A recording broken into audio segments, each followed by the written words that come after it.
really just the introduction. If you have a look at the notes online, you'll pretty much pick up most. And also the lecture was recorded, so you should be able to look at the recording if you want as well.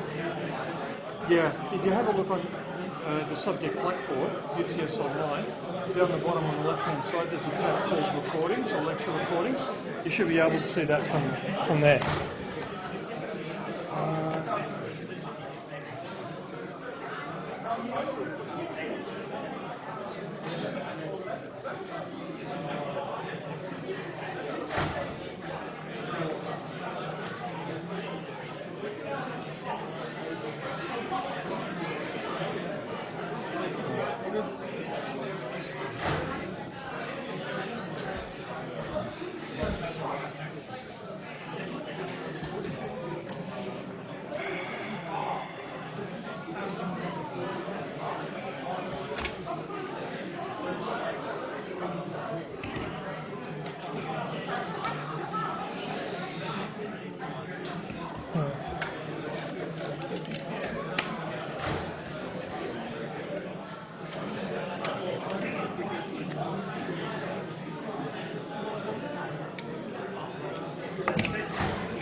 Okay, let's have a look, see what we're doing.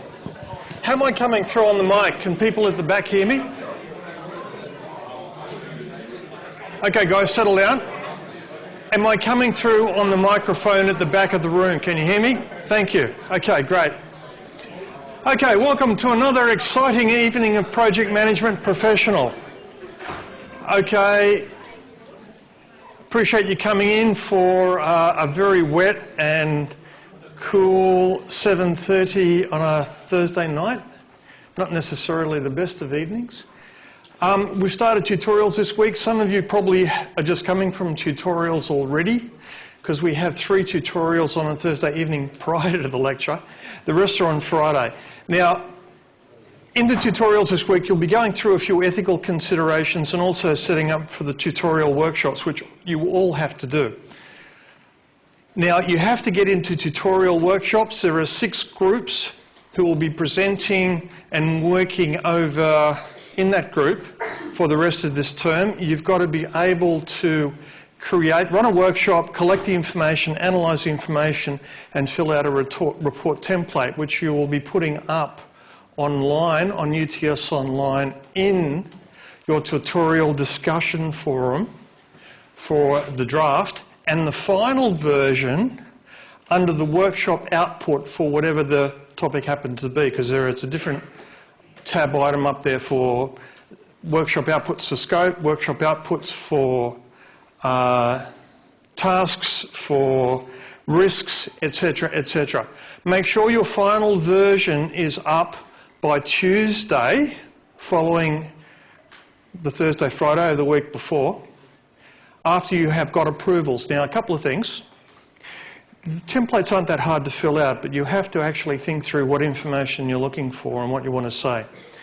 You also need to make sure that you get approvals from representatives of the other groups, or at least ask for them, and you can use your own discussion forums in your own tutorial discussion forum to get that approval through.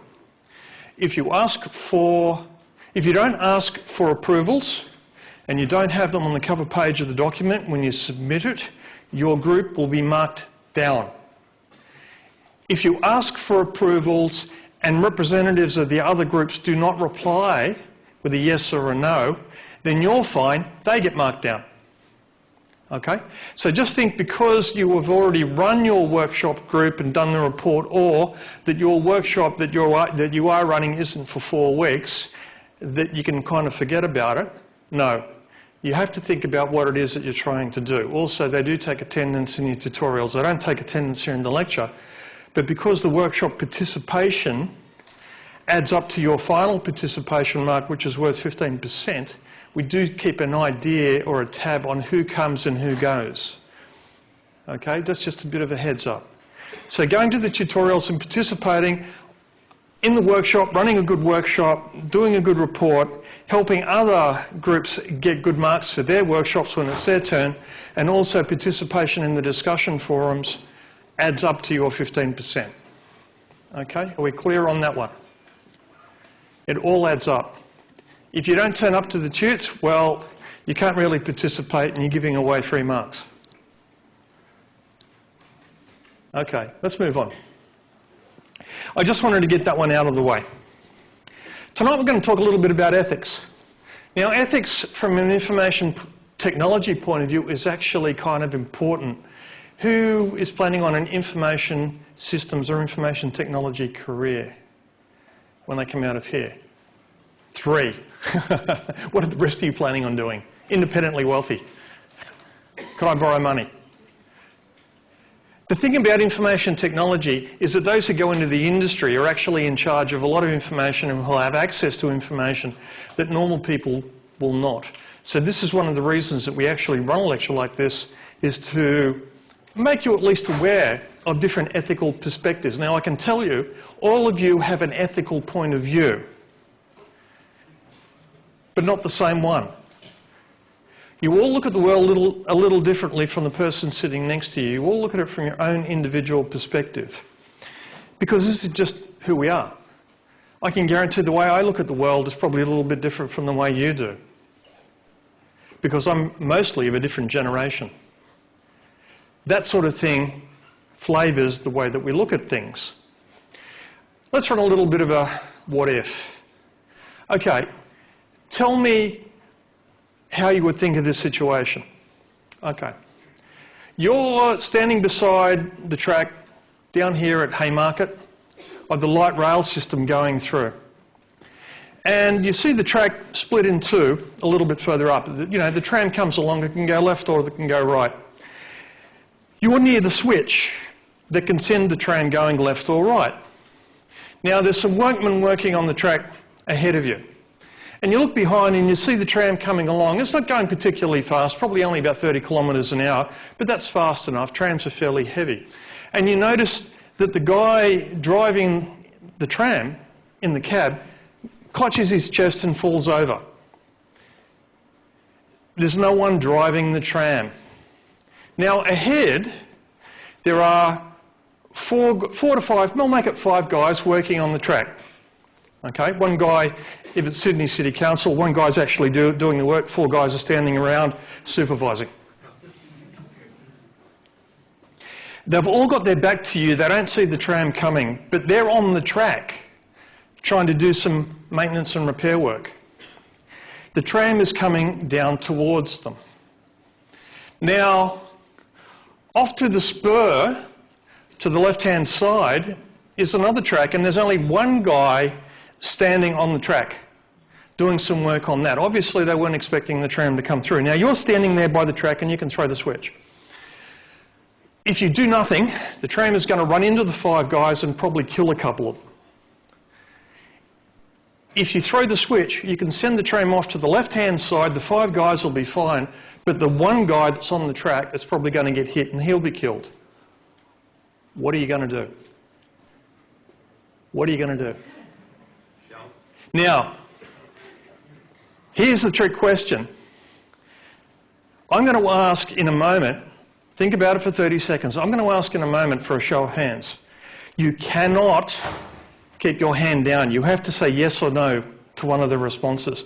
If you don't put your hand up to say yes or no, then you have said, I will let the tram hit the 5 guys. Okay? Think about it for a moment. What are you going to do? You're seeing the tram getting closer and closer and closer. The guys up on the track haven't noticed anything yet. They've got jackhammers and stuff going, they've got earmuffs on, so if you yell at them, they won't hear you. You've only got about 30 seconds or less to make this decision. Okay, let's do a show of hands. Who says, I will stand back and let the tram hit the 5 guys? Could I get a show of hands, please? And by the way, you've got to put your hand up to one of these questions. As I said, if you don't, then you've just let the tram hit the 5 guys. Okay, we've got a half dozen, maybe? 8? Yep. Okay. Who says, I will push the switch on the track and have it go off and kill the 1 guy? Could I get a show of hands, please? There's still a few people who haven't put their hands up at all. Okay, the ones who didn't put your hands up, you've let the tram hit the 5 guys. You don't get to sit on the fence on this one. For the ones who said, I will stand back and do nothing, I'm just going to let the tram hit the 5 guys, the 5 workmen, can you give me some reasoning why you did that? Yeah? I'm not going to mess with fate. What's going to happen? You're not going to mess with fate, you're just going to let it happen. It was destiny. That's right. Maybe one of those guys, you know, he's going to have children who will have children who will have children, and that person will, you know, invade someone's country.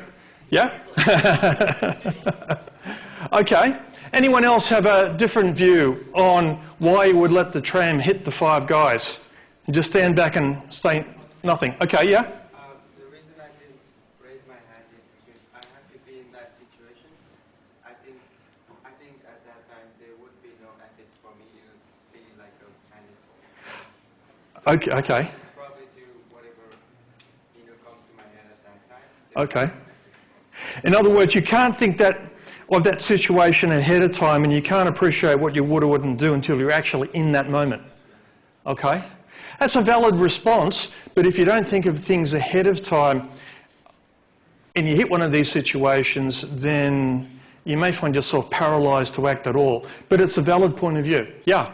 If you let the tram hit the 5 guys, Yeah? then the government rep who was responsible for not cancelling tram services that day will be forced to prevent it in future. Uh-huh. And in future they won't work on live tracks, so it won't happen again. 5 guys lose their life, we save the next 100. Okay. So you let the tram hit the 5 guys to make a political point. Yeah. Okay. The state government deserves the bad publicity, right? Yeah. Their rules weren't good enough. Okay. Anyone else have a thought on this one? Yeah? Was that a hand up over there? Yeah?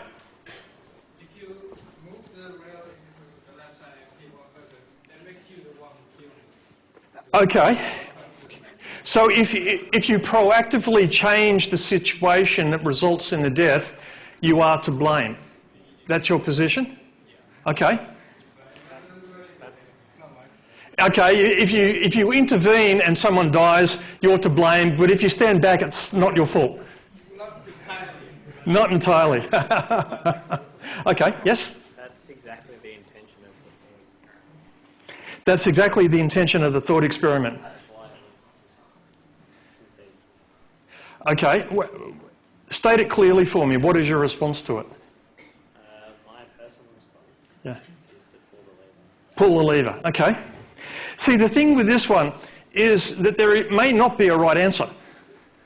A lot of situations are ambiguous, yeah?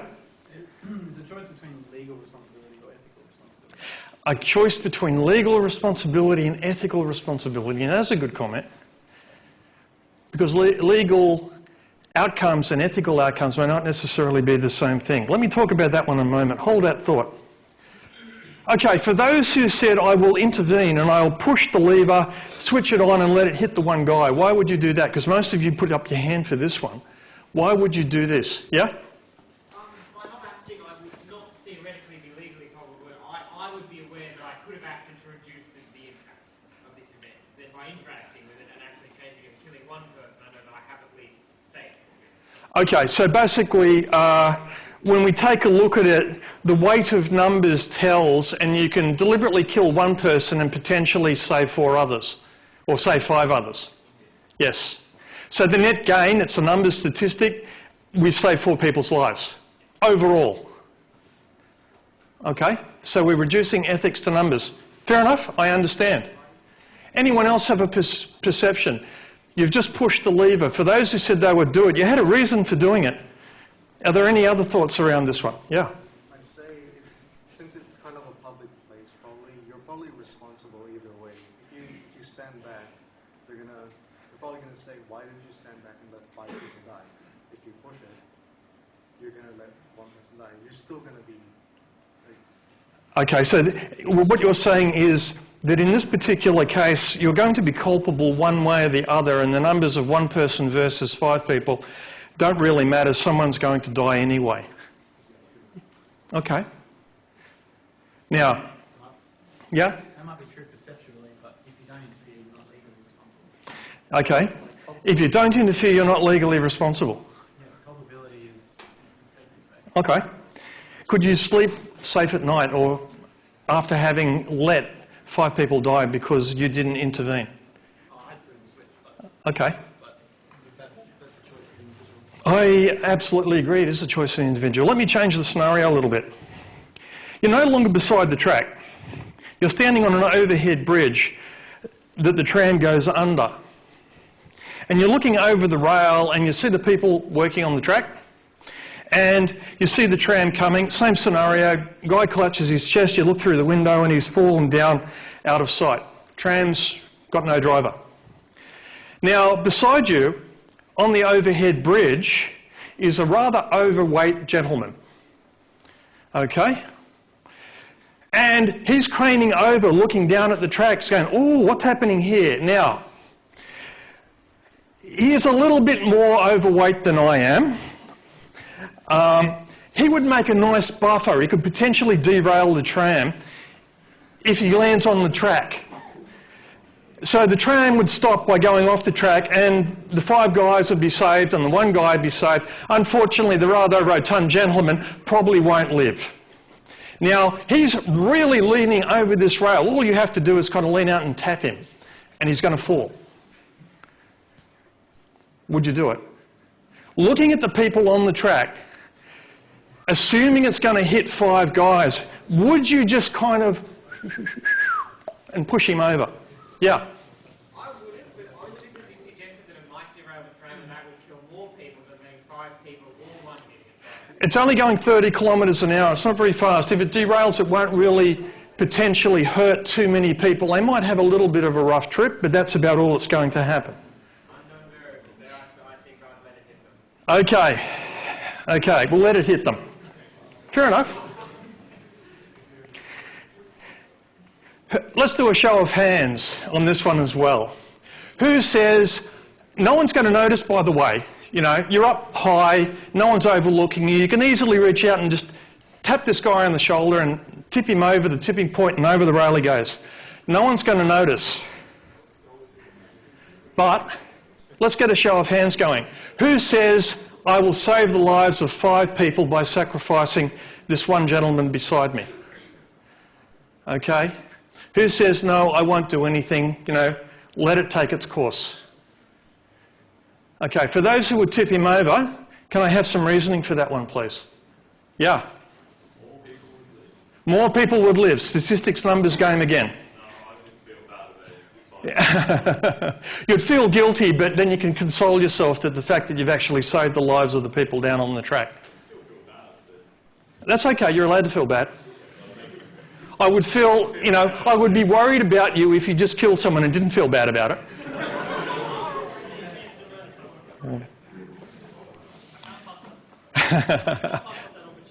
Can't pass up the opportunity.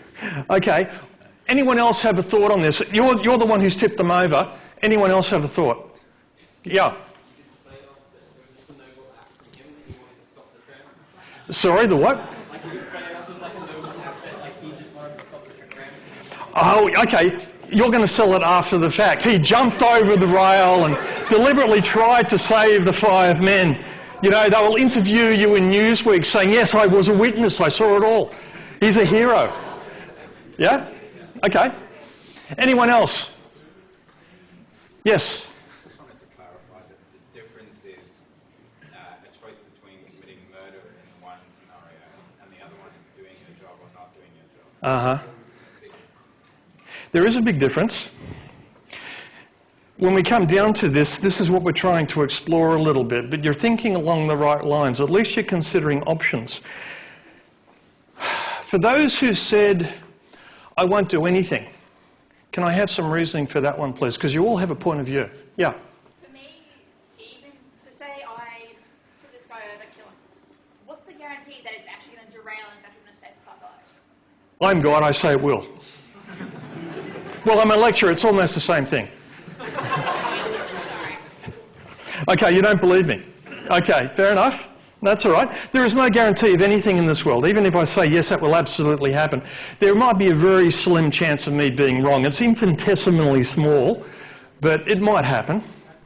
Yeah? For me, it turns from having no choice to actually just Okay. So basically, it changes from intervening to actually committing murder, just standing back versus deliberately resulting in the loss of life. Yeah? Mm-hmm. The 5 people that are... So we're not pushing the guy off because the 5 people who are working on the track accepted the risk that they're working on a track and that this could be, something could happen. So Right. They've gone to work knowing that this is an option, this could, however small it may happen. It's their fault for going to work for the New South Wales State Government. It's not their fault. They've gone to work and they know that it's a possibility, something could go wrong and there could be trains where they're working. Yeah, that's true. I mean, it's potentially a hazardous environment. That's why they do wear hard hats in these environments, but I don't think a hard hat will really stop a train hitting. But I understand where you're coming from. Okay, fair enough. Look, this scenario would most likely never occur because of the very checks and balances that we would have in place. But I'm playing a little bit of a game here with you. So, I'm playing with your minds right now and I'm having a lot of fun doing it. So yes, if you ever wondered if I am evil, the reality is yes, I am. Okay, yes. Question over here or comment over here? Yes. What would you do? If I push the guy in the wrong time, I'll end up killing 6 people instead of saving 5. Oh, now there's an interesting one. If we push him at the wrong time, so this is a matter of timing. If we push him at the wrong time, we're going to be too late to actually derail it and we'll end up killing 6 guys rather than 5, yeah? Yeah, so basically I think just the question of the scope, because if you think about the people that work on the rails, they are more relevant to the catastrophe that can happen rather than random guy who was standing on the bridge. Okay. So it's a question of relativity. It's a question of relativity because the guys working on the track know it's a potentially dangerous environment. There might be trains there, whereas the guy on top of the bridge is just going, ooh, this is interesting, and is totally innocent and unaware. Does that actually have a big impact upon, whether or not it's ethical one way or the other? What the guy thinks. Let me change the scenario again. It's no longer a rather overweight gentleman beside you. It's your mother. You've been taking her for a wander through the town. Okay? Now, would you tip your mother over onto the track in order to save the lives of 5 guys? I never liked her anyway, all right? Yes?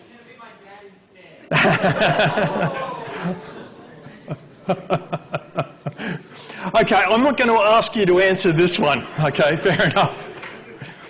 But you see the thought process that we're going through here. What I'm trying to make you aware of is that in any potential situation, you can find yourself in one of these where there is no explicit right or wrong answer, but people can suffer as a result of the decisions or lack thereof that you put in place. Now, the gentleman over here said quite rightly that there's a legal aspect to all of this. And the law states it doesn't look at the statistics, it doesn't look at the intentions, it looks at what actually happens.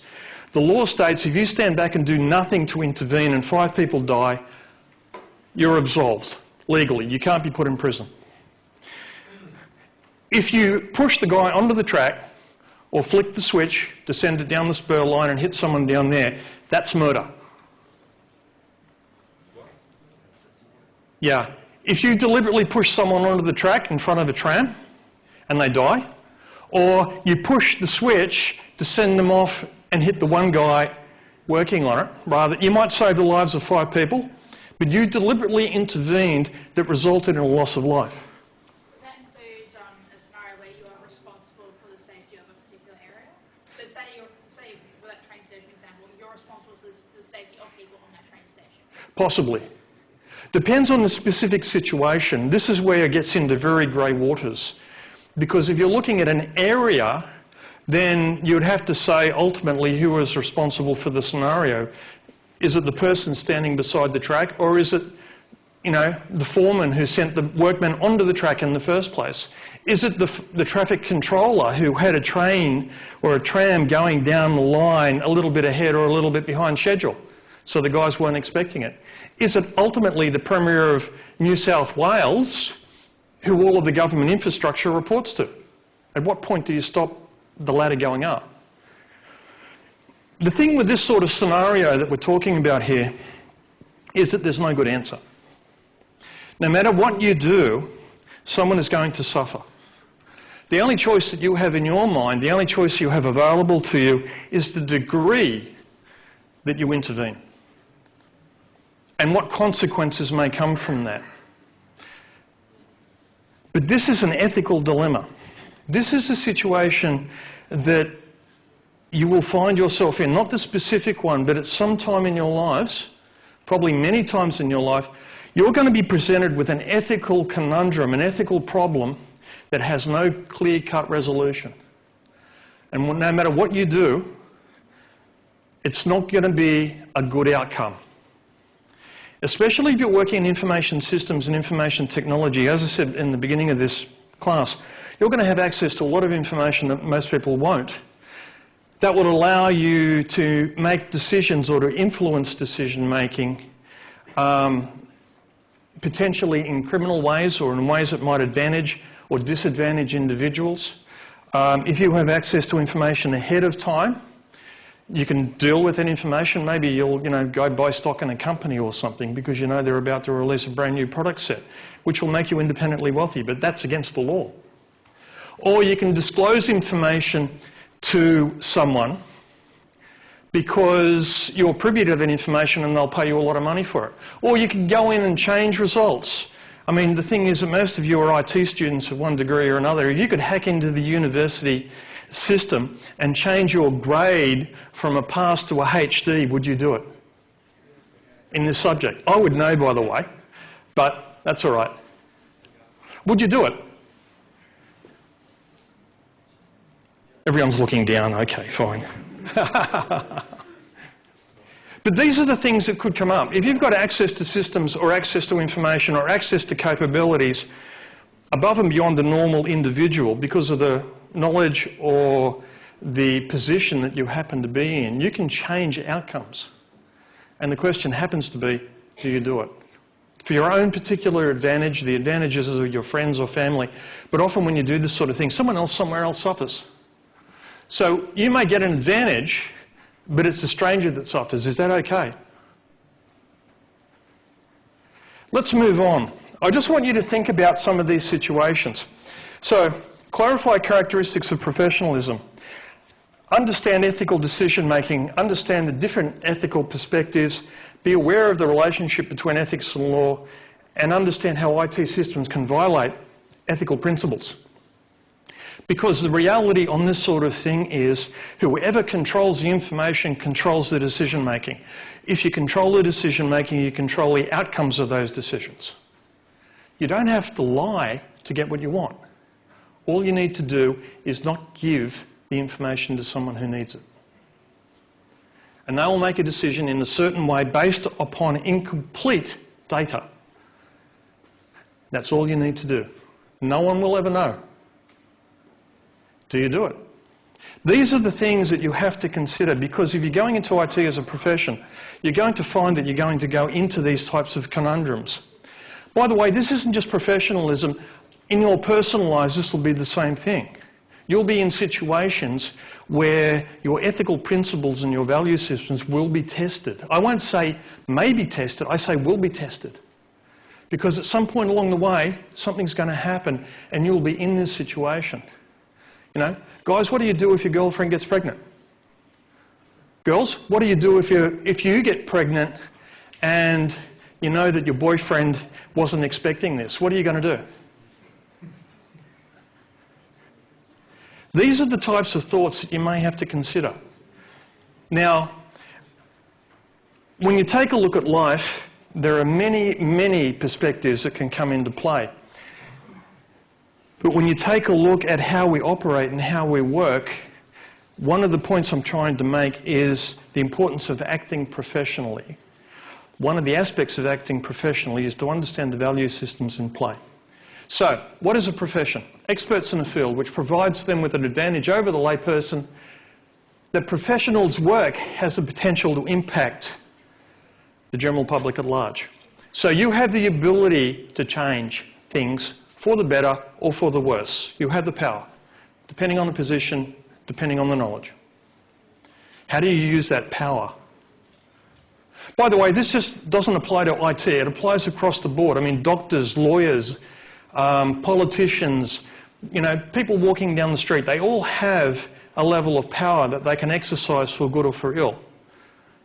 All I'm saying is, think about where you're coming from.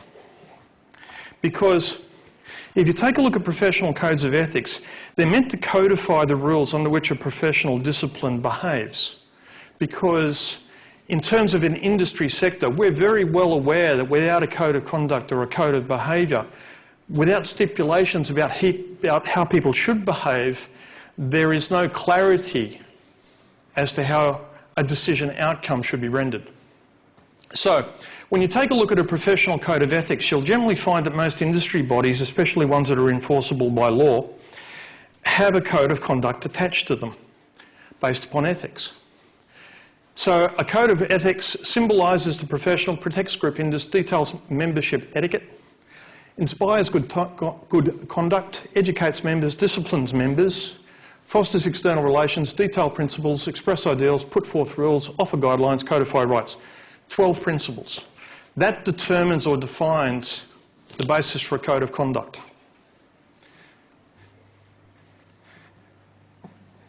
And yes, I have asked this question in an exam before.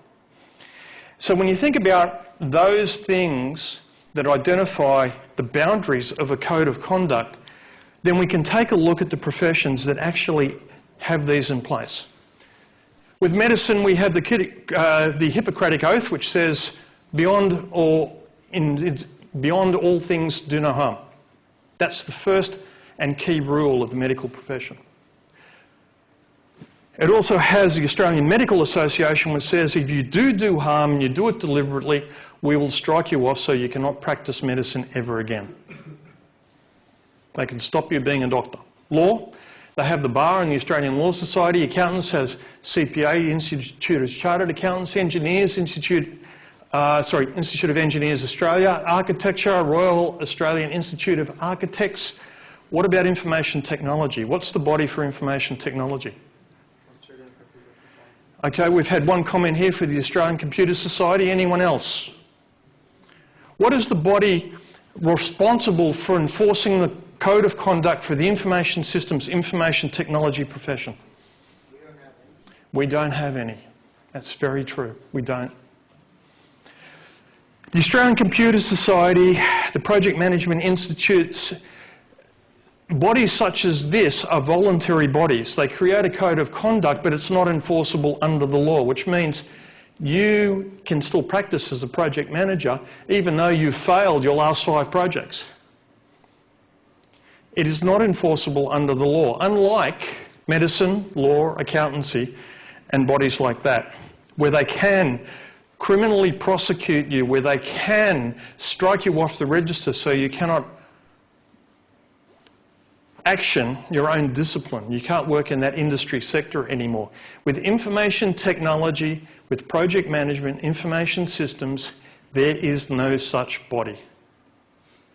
There are groups that create codes of conduct voluntarily hoping that people will adhere to them. But if you don't, there is no outcome. Now, what do you need to be a project manager? If you come out of this course here, at the end of your undergraduate degree, you've gone through, Grant's taught me all about project management. Can you call yourself a project manager? Can you? Can you legally call yourself a project manager after having attended a course like this for 3 months? Anyone have a thought? Okay, I see a few nods going up. So you say, yes, we can call ourselves project managers? Yes? Let's do a show of hands again. Who says that they can call themselves a project manager after having attended any sort of education course for about 3 months and have a bit of paper at the end that said, I passed my degree? Yeah? 1, 2, 3, 4, 5. Okay, got a few hands. Who says no, you can't call yourself a project manager? Got a few more hands going up. There's a lot of people sitting on the fence who are unsure.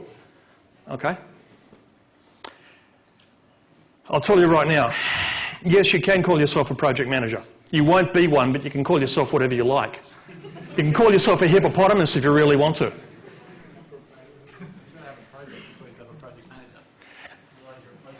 I went down the street and bought myself a bottle of milk and came back safely. I kept it within budget. I'm a project manager. See, the thing is, we have no body that enforces it.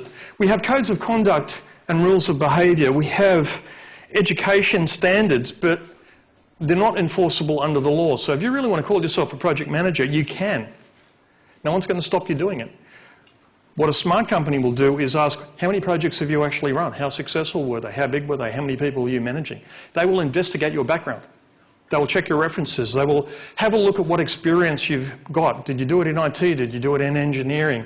What sort of project did you run? Did you run it here in Australia? Did you run it overseas? These are the questions that will come up. And they will then make a judgment as to whether they think you're a project manager. But you can call yourself anything you like. Because the piece of paper you get at the end of here just says that you have a degree in information technology, a bachelor's degree, which is a nice qualification. But it doesn't actually say that you can be a project manager. What it will say is that maybe you have some background that would allow you to work on a project. So, taking a look at some of these things, there is a difference between what you can ethically say and what you legally can say. Ethics, beliefs regarding right and wrong behaviour involve moral, legal and social issues, attempt to determine some general basis for choosing and judging moral actions, and ethical behaviour therefore are practices that conform to those standards. But I can guarantee that you all have different views of this. You all look at the world differently because you've come from different backgrounds. You've got different parents with different levels of upbringing. You've had different family atmospheres and certain values that were instilled in you as part of that. You tend to work with bosses, peers, friends, and they will influence your behaviours, you know. I don't know about you guys, but, you know, when you go through high school, you end up in a peer group and it's like, oh yeah, look, we're going to go smoke up behind the basketball courts. And even though you don't smoke, you still might go along and try a few cigarettes. This is how a lot of school kids start smoking. Yeah? It's peer pressure. But you are influenced, your value system, even if you told your mum, I will never smoke, and here you are up behind the basketball court having a cigarette or two. As long as she doesn't find out, everything's okay, right? Yeah, look, mothers are a bit smarter than that, actually. You can fool all of the people some of the time and some of the people all of the time, but you can't fool mum. Schools, universities, culture, television and media has a big influence. Books, newspapers, government. The thing is that you're in the middle of a whole group of different cultural pressures that are put upon you. You're sitting in the middle amongst all of these people, and your virtues and vices will be continually measured using their standards, and that might get you to change the way that you think, at least up to a point. Because the closer you are to some of these people, the harder it is to make a decision that goes against them. You're part of a collective, you're part of a society. And the rules of that society definitely do have an influence, especially if you've never really considered other societal rules for other cultures. Now, many of you, I'm looking around the room, I'm pretty sure many of you have come from a different culture, yeah? Give me a bit of an idea of those that have come across here to Sydney to study. Just a few hands going up, that's all, yeah, that's fair enough. How difficult or easy did you find it to figure out what's going on here in this culture versus the one that you started with? Troubling? Difficult? Not that easy to make friends? Can't figure out what the hell's going on? Yeah? I've worked in many different parts of the world. I have exactly the same problem. I'm very comfortable in my culture here. This is how I was brought up. But I had a learning process when I had to go and work in different parts of the world. And I've worked in Malaysia and America, I've worked in London, I've worked in Thailand, I've been to Hong Kong, I've worked on projects in New Zealand. I've been around. And I must say, every time I go into a different culture that isn't mine, there is a learning process that goes on. The rules of behaviour are often unstated. No one's going to come up and tell you, oh, you really can't do that. That's not how we do things here. Until you break that rule, in which case I might actually mention it to you. A lot of it is just learning as you go. But the thing is, you're making decisions at an unconscious level. Because a lot of how we operate when it comes to really important decisions is we will make the decision and then rationalise it after the fact. It's like we will do what our upbringing indicates, what our value system and our belief system dictates, and then we'll try and rationalise it to our own conscious mind to say, well, you know, no, I would stay with my girlfriend if she fell pregnant. Or, no, I won't stay with my girlfriend because I never liked her anyway. Girlfriend, it's like, you know, I fall pregnant, I don't want him as the father of my child, I won't even tell him. I've actually seen both these situations, by the way. So that's just why I'm using it as a bit of a social example. But the thing is, you've got an instilled value system that lets you make decisions very quickly. What takes time is trying to figure out after the fact, you've already made the decision, how you can explain it to other people and how you can explain it to yourself. So you try and rationalise the decision that you've made. You've made an emotional decision, now you're trying to logic it. Now, these aren't the only ethical positions that could be adopted, but I'm putting these 7 up because they're common. They're 7 basic foundation perspectives of how people view the world. Deontology, right and wrong, is dependent upon meeting a duty and independent of consequences. In other words, we don't care what happens, but I have to follow the rules.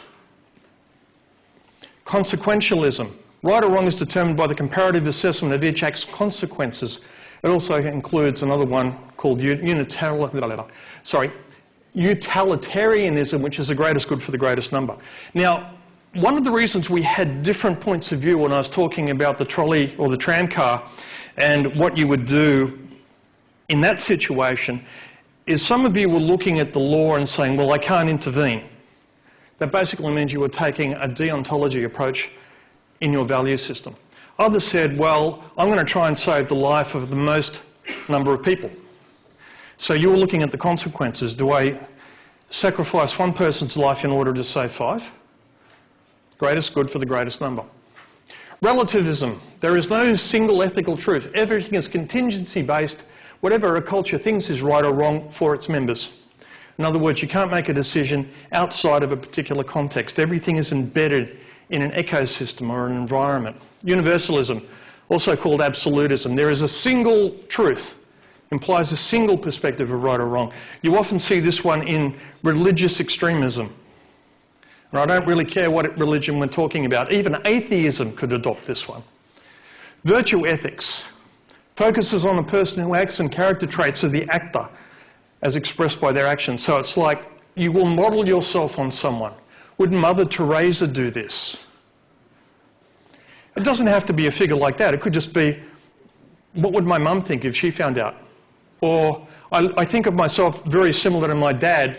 What would he do in this situation? Or my grandfather, or my uncle, or my aunt, or my sister, or my brother, or whatever, whoever it happened to be.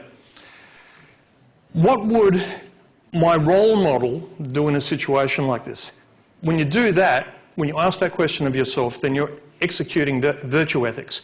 Justice ethics, duty to treat all parties fairly and distribute risks and benefits equitably. In other words, we should all share the consequences, the good things and the bad things, whatever they happen to be. And we need to treat people fairly. Ethical pluralism, society comprises diverse pressure groups with divergent social interests, therefore conflict is natural.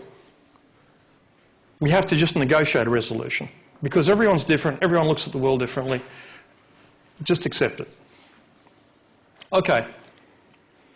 Now these are 7 ethical perspectives. I won't say they're the only ones, but they're the ones I'll use for you now because most people can kind of see themselves making decisions in one of these categories. What is it you do when you've got a really important key decision, a fundamental one that will affect you? What do you do to make the decision? How do you think? Is it all about me? Is it about the effect on other people? Let me give you a couple of scenarios. I won't talk about Challenger because you'll be doing that one in the tutorials if you haven't already. The last slide of Iran Air 655. Okay, back in 1988, the Iran-Iraq conflict was going on. The USS Vincennes, which was a guided missile frigate, had been sent to the Straits of Hormuz in the Persian Gulf. Its role was to protect tankers coming down the Gulf. So it had been in conflict, small arms conflict, with some Iranian gunboats fairly recently. So it was kind of on high alert. Now, the USS Vincennes was using the Aegis missile system. The Aegis missile system was a brand new, highest level technology weapons system developed by the American military, and it was touted as the most successful military project up to that time because it came in on time, on budget, fulfilled and over-fulfilled all its specifications. It was well run and its outcomes were good. Most successful technology project the military claimed to have ever run up until that point. So this was a guided missile frigate. Now, during this particular day, they'd had this running with the gunboats in the morning, and they were actually inside territorial waters for Iran. And in the Combat Information Centre that monitors the surroundings, the Aegis missile system flagged down the fact that there is an incoming F-14 Tomcat fighter on an attack profile, heading straight for the USS Vincennes. The rules of engagement say when you've got an unidentified aircraft on an attack profile, the first thing you do is verify that it is actually a military aircraft and that it's coming to attack you. So they tried contacting it. They tried contacting it on the international emergency frequency. They tried contacting it on the military frequencies. This plane, they tried contacting it about 7 or 8 times using different procedures. The plane ignored them and kept coming towards the USS Vincennes, which is on the surface of the ocean.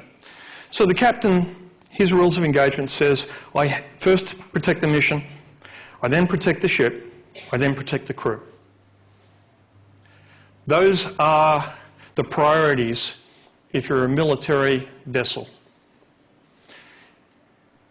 His rules of engagement said that if he came under attack, he was meant to respond, especially if he came under attack from a fighter aircraft that could launch air-to-surface missiles and potentially destroy his vessel with all aboard. So they had an exclusion zone around the ship that said if this particular fighter got within launch range of its own missiles, the Vincennes was to shoot it down. The contacts to the aircraft had failed. So the next thing they did was take a look at commercial airline schedules to say, okay, are there any commercial airlines that are supposed to be flying in the airspace above us at this time? And there wasn't. There were ones before and ones after, but in this particular time of day, there was not to be any aircraft overhead. And the Aegis missile system is saying, hey guys, you know, you're about to be sunk. This thing isn't deviating from course. The captain asked his combat information officer, is it actually an attack profile? Is it rising or is it descending? Because if it's rising, it's an aircraft going for cruise altitude. If it's descending, then it's pointed at the ship and is descending to missile engagement range. The Aegis missile system said, it's descending. So the captain, put yourself in this position. What are you going to do? He let it get close. He actually let it get closer than his rules of engagement were supposed to allow. And then he said, fire. Iran Air 655 was a routine commercial flight from Bandar Abbas in Iran heading for Dubai in the United Arab Emirates. This was a standard flight that took about 30 minutes, just under 30 minutes. On this particular flight were something like about 260 individuals, of which a number were children on a school excursion. It was destroyed. It was only after the aircraft had been shot down that the captain and crew realised they'd just shot down a commercial airliner in commercial airspace, because that particular air corridor is one of the most heavily trafficked commercial airspaces in the world. When they went back and looked at it afterward, they realised a couple of things. First of all, the wonderful IT project for the Aegis missile system that had been touted as being so successful had identified an F-14 Tomcat fighter sitting on the runway in Bandar Abbas Airport, because Iran used its airports for both military and commercial traffic. The plane that was flying overhead was not actually an F-14 Tomcat fighter, it was an Airbus. The missile system was focused on this F-14 Tomcat fighter at Bandar Abbas that was still on the ground. So when people were looking into this and saying, is it an F-14 Tomcat fighter, the missile system was saying, yeah, absolutely, it absolutely is. The other thing is that the aircraft was not descending, it was rising. It was going for a cruise altitude. But it was such a short flight, it basically would just go up in a curve and come down again, but it was still on its rising profile. It wasn't an attack profile, but it had been misidentified as an attack profile. The captain had given the order to kill 270, 260 men, women and children because it violated his rules of engagement. And the outcome for that, of course, the Iran government, said that this was an act of war, an act of terrorism, all this sort of thing. The American Vice President at the time, who was George W. Bush Sr., he was VP, went on record as saying, I will never apologise for any actions that America takes. That went down really well internationally. America never admitted any responsibility for the downing of the aircraft. They admitted they downed the aircraft, but they said, it was a war zone.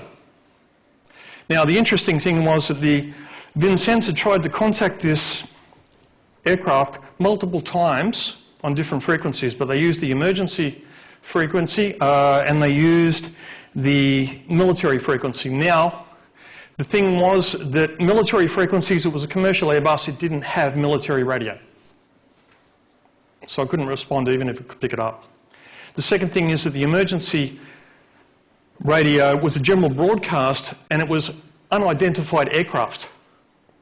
That's how they called it. In one of the most heavily trafficked airspaces in the world. There was no way that the captain of the aircraft and the crew of the aircraft could have known they were the ones being addressed. What the Vincennes had failed to do was to try and contact it on the aircraft tower frequency, which would have given them a direct pass-through, or the International Squawk Code, because all aircraft have their own particular ID, transponder ID. It hadn't done either of that. In the outcomes of this particular incident, the captain was given the Legion of Merit, which is a combat award for shooting down an Airbus. He was given the combat medal. So was the officer running the Combat Information Centre at the time. All of the crew of the US Vincennes was given combat ribbons for engaging an unidentified, unarmed commercial aircraft. So this is scenario one. Think about that for a moment. Let me give you a second scenario. The day Stanislav Petrov saved the world. Who's heard of Stanislav Petrov? Got a couple of hands going up? Not too many. Good. I can tell this story without fear of contradiction. Stanislav, that's a pretty big ask, a pretty big statement. Stanislav Petrov saved the world. Let me tell you the story. Stanislav Petrov was actually a lieutenant colonel in the Soviet Defense Forces, in the Soviet military. On the night of the 25th of September 1983, he was in charge of a military satellite surveillance outpost just outside of Moscow. Now, this particular satellite surveillance outpost was meant to monitor the continental United States for the launch of intercontinental ballistic nuclear-tipped missiles. Remember, 1983, Cold War was still going on, the Soviet Union still existed. At about 5 minutes past midnight, just ticking over into the 26th of September, his men in the surveillance outpost, this military base, said, "Excuse me, sir, our systems are telling us we have a missile launch from the continental United States. We have an incoming nuclear strike. There's a missile heading for Russia, or a missile heading for the Soviet Union." Likelihood is, Moscow's the target. Now imagine you're the one in charge of this system. Your technology is telling you and identified that there has been an attack launch heading towards you. Your men are telling you that there is a nuclear strike coming in. Now, in that position, what are you supposed to do is to get on the phone and get his general out of bed and saying, "We have been alerted that there's an incoming nuclear strike. In 20 minutes, or however long it's going to be, Moscow is going to be a pile of radioactive ash." The general would then get on the phone to the Soviet premier, who would probably release the codes for their own nuclear arsenal for a complete retaliatory strike on the United States. Now, at this time, Yuri Andropov was the person in charge of the Soviet Union. Now, Yuri Andropov didn't like Ronald Reagan or the United States. He had gone on record, Ronald Reagan had gone on record as calling, the Soviet Union the evil empire. Yuri Andropov had gone on record as saying that during his tenure as leader of the Soviet Union, he believed that there would be a sneak attack from the United States. And it would probably come under the guise of war games happening around Eastern Europe. Now, at this time, NATO was conducting war games, which it did every couple of years. So tank divisions were heading for the Soviet border. All of the NATO troops were on high alert. Divisions were moving around. The Soviet Union had been monitoring this, and now we have our satellite surveillance system telling us we've got an inbound nuclear strike.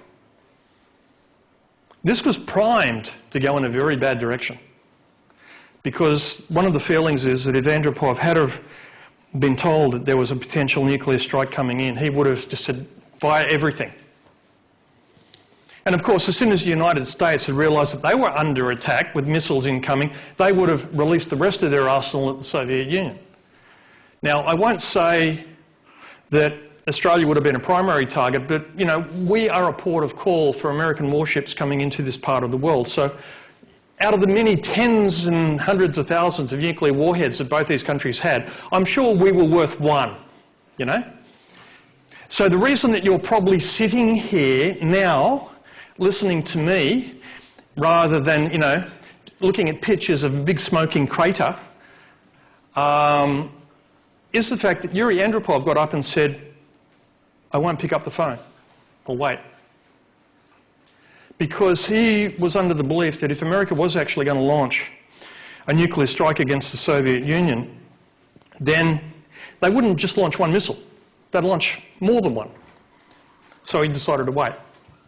Over the next 7 or 8 minutes, 4 more launches. We now have about 5 missiles heading for Moscow.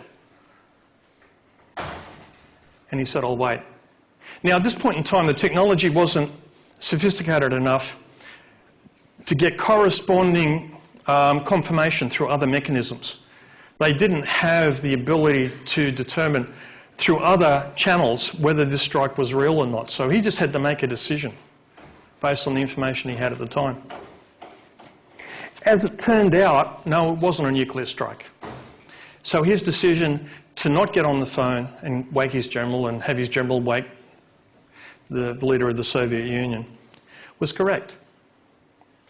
What it turned out to be was that the software that governed the satellite surveillance system that ran the satellites that were monitoring the United States had misidentified ice crystals in cloud and reflections of sunlight off these ice crystals as a launch flare of missile. It was cloud cover and sunlight. That's all it was. But take a look at those two situations. The last slide of Iran Air 555. Of those 7 positions that we had up there a moment ago, this one's here. Sorry, where is it? Which do you think the captain of the USS Vincennes was following? Put yourself in his position. What position do you think he adopted when he made his decision to shoot down the Airbus? Anyone have a thought? Yeah? Deontology. I kind of agree. Anyone else have a different thought? You know, this one's a free, open discussion, so feel free to chip in if you feel differently. I tend to feel deontology because he was following his rules of engagement, but I've also had students in the past, when I put this one up, talk about consequences and those types of things as well. Maybe absolutism? Maybe absolutism in which way? Because just there was this single truth about that, so he had to do the job. Okay, single truth, I must do the job. I'm here for a military reason, my rules militarily say I have to do this and I absolutely believe in following the rules. Yeah? He didn't actually follow the rules, he let it get closer. He did. So he actually wouldn't, if he was doing everything to the letter of his training, he would have fired the second it got in his zone. He let it get as close as his conscience would allow, including transgressing the initial exclusion boundary. But not by much, just by little. But it was in range if it was a Tomcat fighter. He would have got promoted to save face of the military, or sorry, the medal. Okay. Save face of the military, but behind closed doors, he probably would have got in a lot of trouble for letting me get that close. He actually ended up having to retire not too long after it. He was taken off as the captain. Yeah? So he's making this decision, and everything that he has is telling him this is what it seems. Yep. Because the way I see it is if you swap the position of our Russian, French, and Americans, one disobeying, one disobeying, we swap the thing, and we swap the circumstances. So he said, no, I'm ignoring it, can't be in at 14, it doesn't make any sense, and then the ship gets sunk, everyone dies. Well, you've preempted my next question, because you're absolutely right. If he'd made the wrong call and the ship had been sunk, then everyone would have blamed him. But let's flip them over a little bit. Let's take a look at Petrov.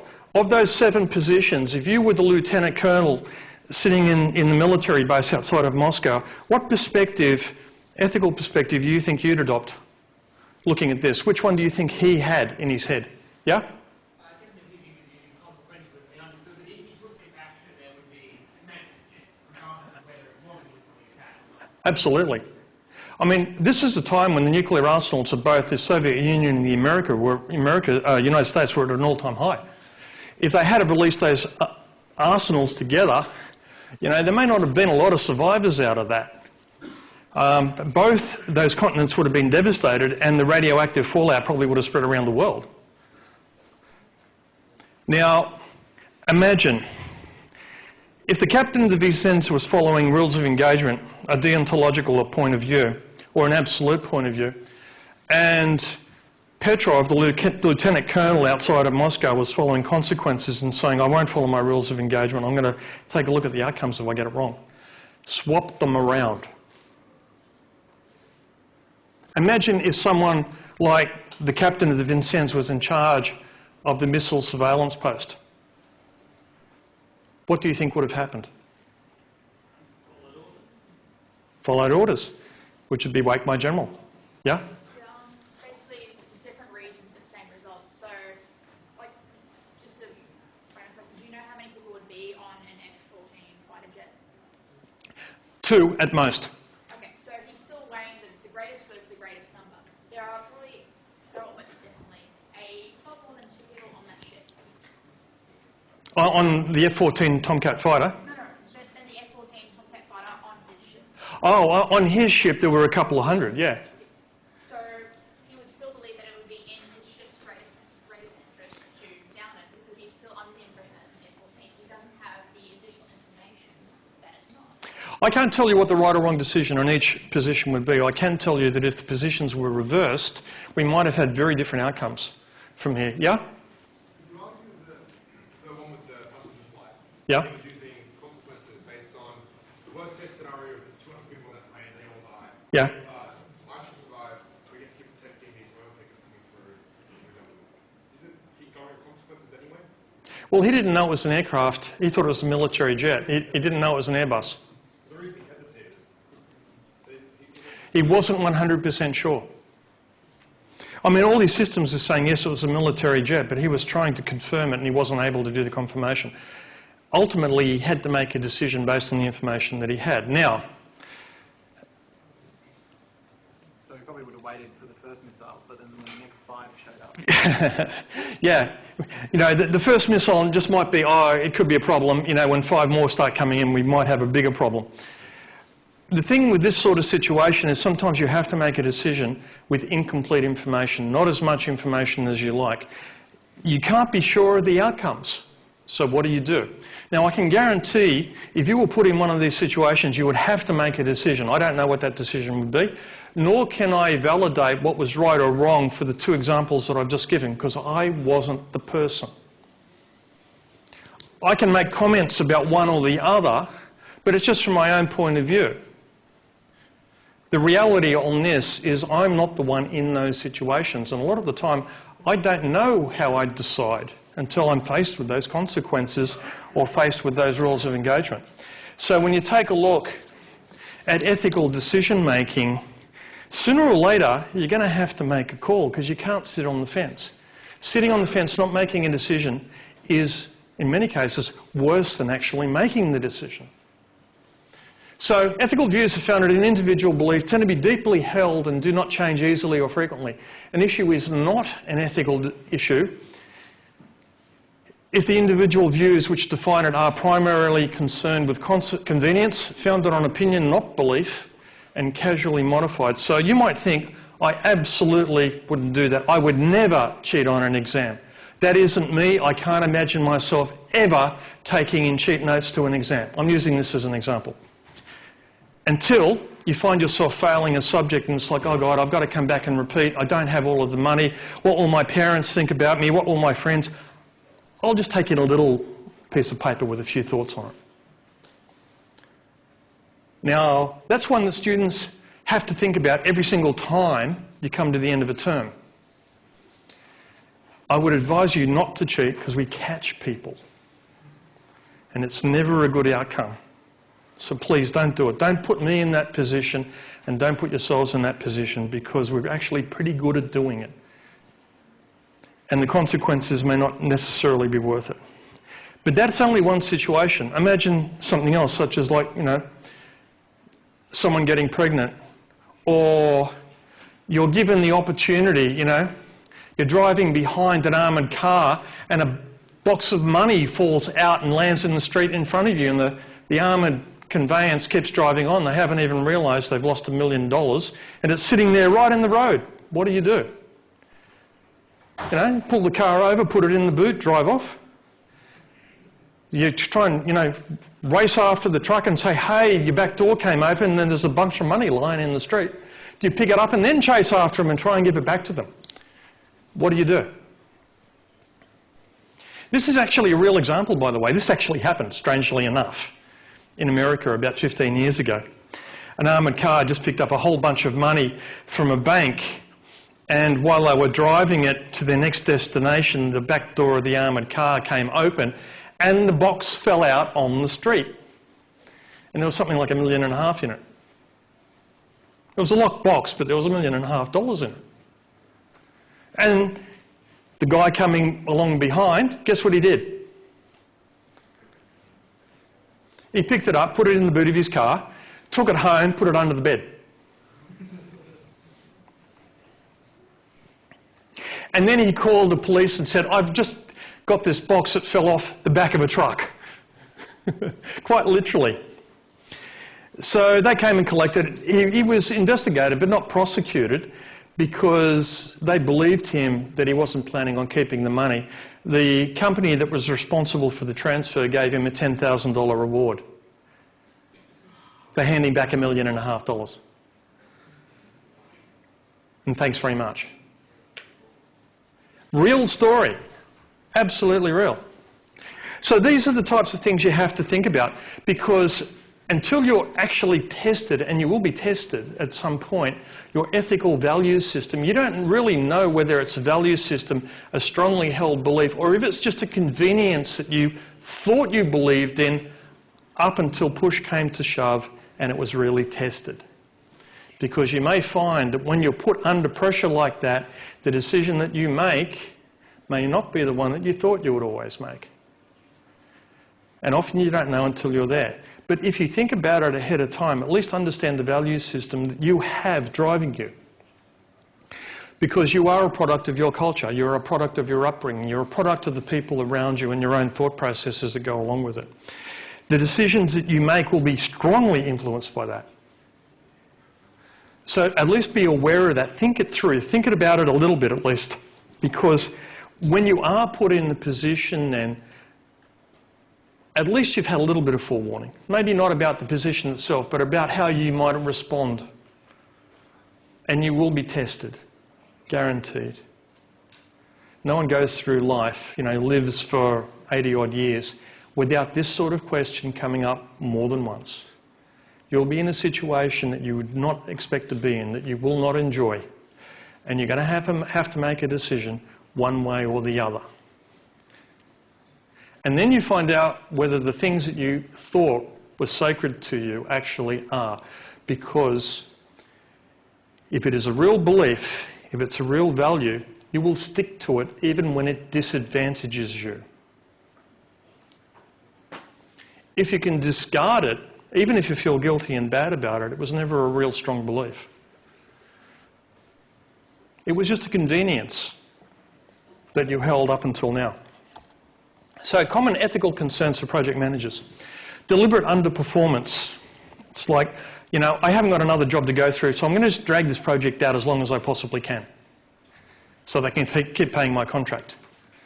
Seeking the most lucrative solution, not the one that makes the most sense. And you'll often, not often, but sometimes see this if a project manager is incented on how much money they bring into a particular company. Phony estimating or not willing to show reasoning. If someone says, oh, that'll be $1 million, and you ask them, can you show me the reasoning for that? And they say, no. Then you have to ask why. Where did they get their judgment that this project is going to be $1 million? Because maybe it's only $400,000 and the other $600,000 is going somewhere else. Violating confidentiality, because you will be in positions where you will have access to company records, production plans about new products they might be bringing to the market, company reports, financial information. You'll be privy to all of this potentially depending upon where you work. And you can use that for your own advantage, given certain situations. Misinformation, disinformation, falsification, misreporting. When you do this deliberately, when you give information about a project in order to be able to make yourself look good or seeking some other advantage, then you have to think, you know, this might be a problem. Never willing to stop or put a project on hold because, of course, if I ever step up and say, my project is going badly, we should stop it, then I'm the one who gets blamed. It's a game of musical chairs. Whoever's left standing when the music stops is the one who cops the blame. If you're the project manager in charge of a project that is cancelled or terminated for not meeting its objectives, potentially you could end up being the one that is blamed for that failure, if it is regarded as a failure. Exaggerating expertise, overselling, lowballing. Whoever here has gone for a job? Yeah, got a few hands go up. When you put in your CV, you know, and you say how much experience you've got, like I worked at that company for 6 months, but you actually say 18. Anyone ever done anything like this? Yeah? You try and sell the best story. You try and make yourself look good. There is a very fine line between creative exaggeration and outright falsification. But there is a very fine line to walk. Anyone ever given a false recommendation for someone who's asked you for a reference? Yeah? Now, a mate calls up and says, Grant, I'm going for this job. It's a great job. I really, really want it. I'm up against a couple of good candidates. Can you write me a reference that says I've worked for you for the last 5 years and how great I am, even though you've never worked for me at all? Do I write the reference? You're a friend. I can help you get a great career. All I have to do is lie. Do I do it? This one I've actually had happen to me. I had someone ask me for a reference that was an out-and-out forgery. They wanted to go for a job. They asked me to write them a reference to help them get this job. They told me what they wanted me to put down about how they'd worked for me and how many years that they'd been and how great they were at doing this. And I refused. I didn't do it. I lost that relationship. I lost that friend. After that discussion, we never spoke again in our entire lives. Up until then, we were great friends. But I refused to give that recommendation. I refused to write that reference. And that was the end of the friendship. What would you do in a situation like that? These things are going to come up, especially as you start rising through the ranks in whatever companies you are taking on. You will have lots of opportunities for these situations to eventuate.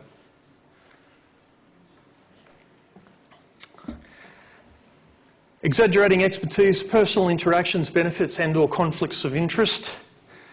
Blended billing rates, financial reporting, you know, burying some of the detail in a bigger number.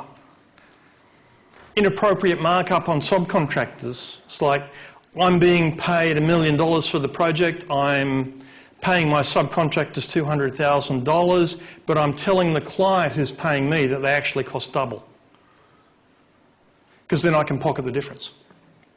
Using project management as a sales force, and you often see this one in lots of software vendor companies, where they expect the project management force to actually help sell the project as well as run the project.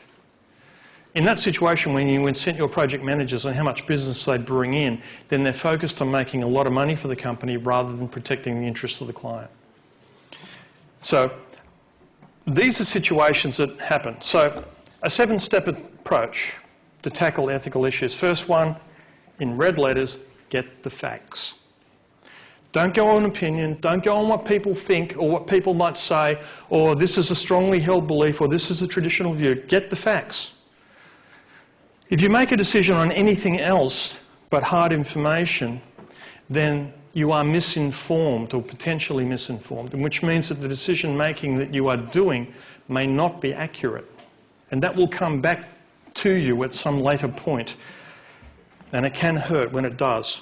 Identify the stakeholders and their position, consider consequences, weigh up guidelines, develop and evaluate options, Review your decision, evaluate the results of your decision. You have to reflect. When you make a decision, reflect. What went well? What didn't go well? Do I feel good about the outcome? Do I feel bad about the outcome? If so, why? Just reflect on the outcomes of what you did. Here's another way of looking at it. The mum test. If mum found out I did this, how would I feel? The media test.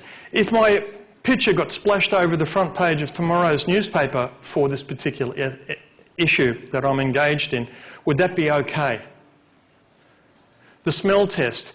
Does it smell fishy? Sometimes your instincts, your intuition get triggered at a level below your conscious mind. Something just doesn't feel right. You don't know why, but it just doesn't feel right. Trust that, at least to the point of doing a little bit more investigation. The other person's shoes test. If I'm doing something to someone else, what would happen if it was reversed and someone was doing that same action to me? How would I feel? Would I be okay with it? And the market test, which is, can I sell this idea or this concept to other people? If I'm going to take this action, can I sell it to other people so they think, oh, that's really good. Yeah, go ahead and do it. That sounds great. Or would they object and say, oh, no, I don't like that? So these are more social, individual, interpretive types of tests. Having the ethical framework helps provide answers to questions such as what should I or we do? What goals should we pursue? What laws should we have? What collective behaviour? Because the thing is, law and ethics are not the same. The thing is, law often lags behind ethics.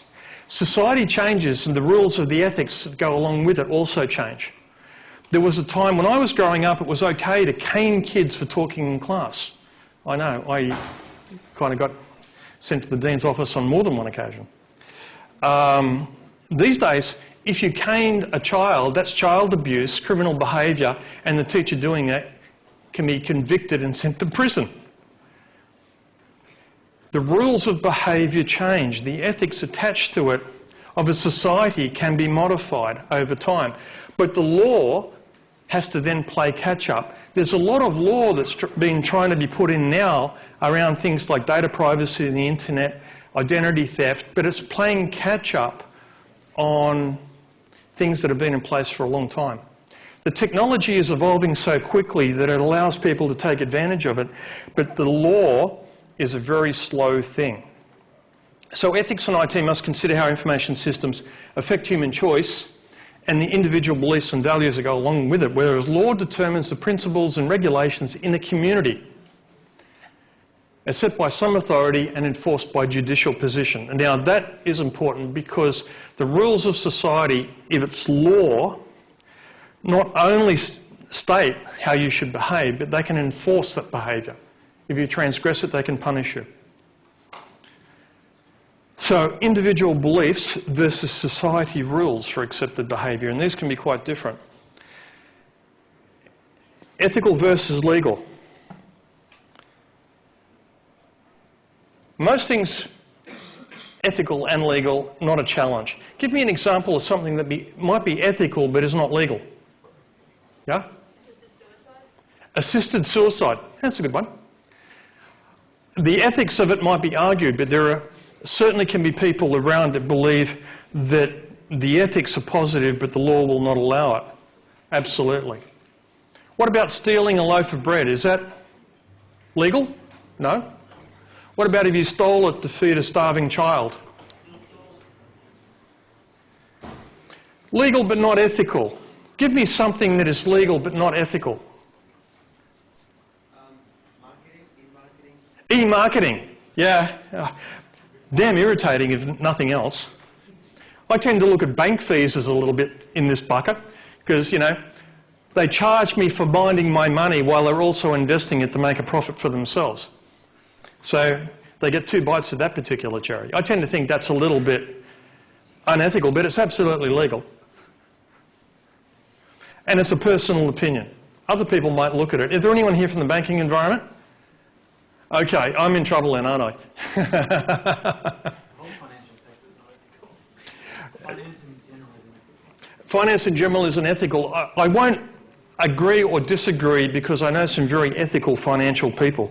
But I will say that when you're in charge of numbers and in charge of people's money, that is really information these days. And the possibility